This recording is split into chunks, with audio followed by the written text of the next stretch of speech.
আসসালামু আলাইকুম বন্ধুরা, আশা করি সবাই ভালো আছেন। পায়েস পায়েস পছন্দ করে না এমন মানুষ খুঁজে পাওয়া হয়তো সত্যি কষ্ট হবে। তবে ঘরে রান্না করা পায়েস আর বাবুর্চির হাতের পায়েস রান্না করার পদ্ধতিতে যেমন রয়েছে পার্থক্য, তেমনি স্বাদের দিক থেকে বাবুর্চির হাতের পায়েস কিন্তু সত্যিই অতুলনীয়। প্রায় 25 বছর অভিজ্ঞতার সবটুকু নিংড়ে দিয়ে আমাদের ফুরাদ ভাই যে পায়েস রান্না করেছে তারই রেসিপি নিয়ে আজকে হাজির হয়েছে আপনাদের সামনে।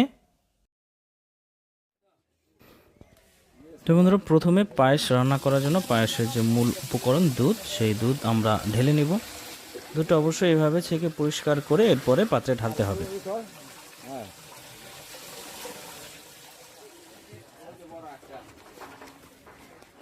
আমাদের এই পাত্রটিতে দুধ আছে 130 কেজি, তার মানে 130 কেজি দুধের রেসিপি আজকে আমরা দেখাবো। সাথে যে উপকরণগুলো লাগবে তা কিন্তু 130 কেজি দুধের অনুপাতেই হবে।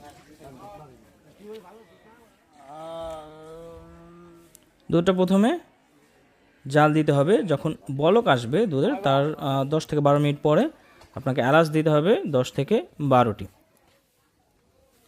এর সাথে আপনি আরও কেউ কেউ আছে যারা তেজপাতা দেয়, তো শুধু এলাচটাই ভালো হয়।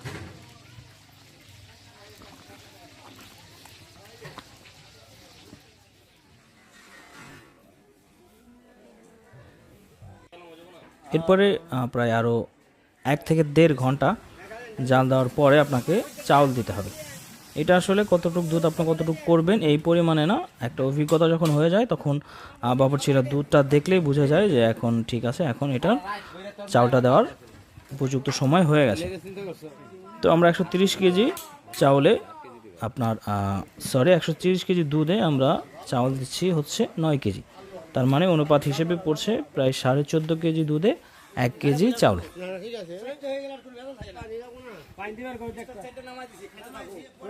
এখন এই দুধটা জাল দিতে থাকতে হবে এবং নাড়তে থাকতে হবে।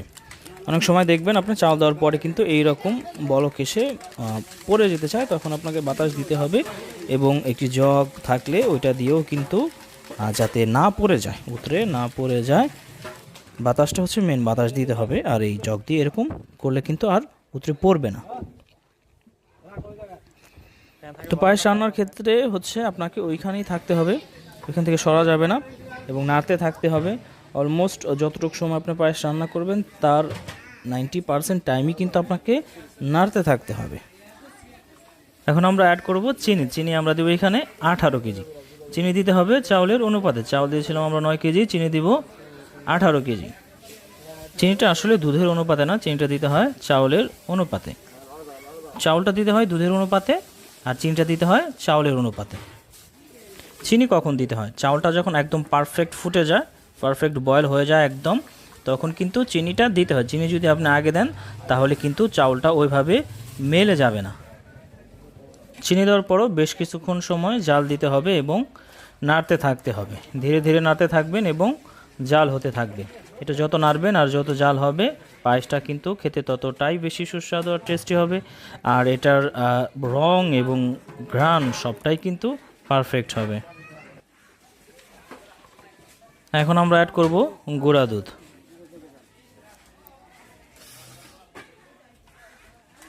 গুঁড়া দুধটা দিলে এটার ঘনত্বটা একটু তাড়াতাড়ি চলে আসে আর সুন্দর একটা কালারও আসে।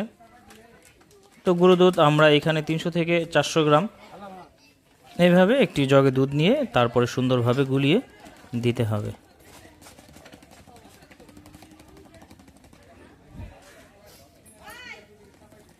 আরেকটা জিনিস মিস করেছি, সেটা হচ্ছে লবণ। লবণ আপনাকে দিতে হবে খুব অল্প পরিমাণে। লবণটা কখন দেবেন? লবণটা চিনি দেওয়ার একটু পর পরেই লবণটা দিয়ে দিবেন। লবণ খুব বেশি পরিমাণে দরকার হয় না, কেউ কেউ আছে একদম লবণ দেনই না।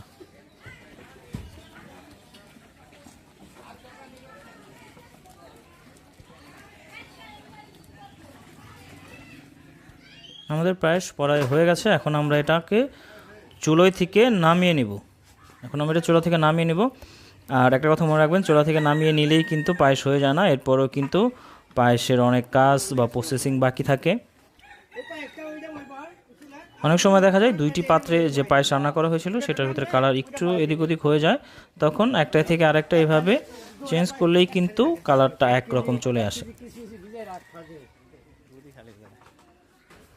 তারপর আপনাকে কিছুক্ষণ পর পর কিন্তু এইভাবে নেড়ে উপরে যে শর্টটা পড়ে এই শর্টটা ভেঙে দিতে হবে। বাসনা ভাইরাস এইটা ততক্ষণ পর্যন্ত নাড়তে থাকতে হবে যতক্ষণ পর্যন্ত এই পায়েসটা 75% ঠান্ডা হয়ে না যায়। যখন 75% ঠান্ডা হয়ে যাবে, অর্থাৎ এরপরও কিছুটা মানে আপনার অল্প অল্প গরম থাকবে, তখন কিন্তু আপনি আর নাড়বেন না। এর উপরে সুন্দর একটা সর পড়বে এবং এটা দেখতেও কিন্তু খুব সুন্দর লাগবে। তো এই পর্যায়ে আমরা দিয়ে দিব খাঁটি গাওয়া ঘি। গাওয়া ঘিটা খুব একটা বেশি লাগে না, এইটা আপনি 150 থেকে 200 গ্রাম দিলেই হয়ে যাবে প্রত্যেকটি পাত্রের জন্য। তো এটা দিলে সুন্দর একটা স্মেল আসে। আর সবসময় চেষ্টা করবেন অবশ্যই একদম খাঁটি গাওয়া ঘিটা দেওয়ার জন্যই।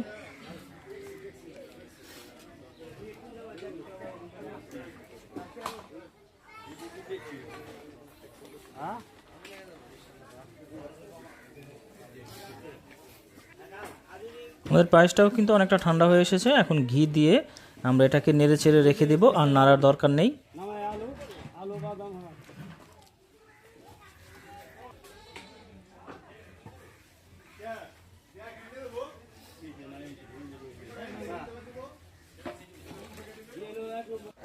এরপর যখন মোটা একটা লেয়ারে এরকম শর্ট পড়বে, তার উপরে এইভাবে আপনি কিশমিশ দিয়ে দিতে পারেন অথবা বিভিন্ন রকমের বাদামও দিতে পারেন। তো বন্ধুরা, রেসিপিটি আপনাদের সাথে শেয়ার করলাম। রেসিপিটা আপনাদের কেমন লাগলো সেটি অবশ্যই কমেন্ট বক্সে জানাবেন, আর ভালো লাগলে অবশ্যই একটি লাইক করবেন।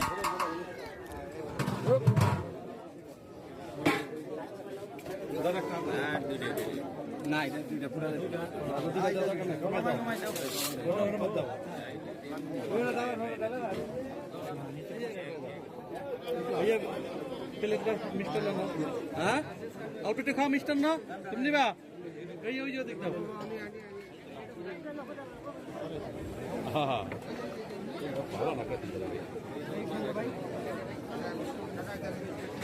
এই আরে দাও সেম নোটা সেম নোটা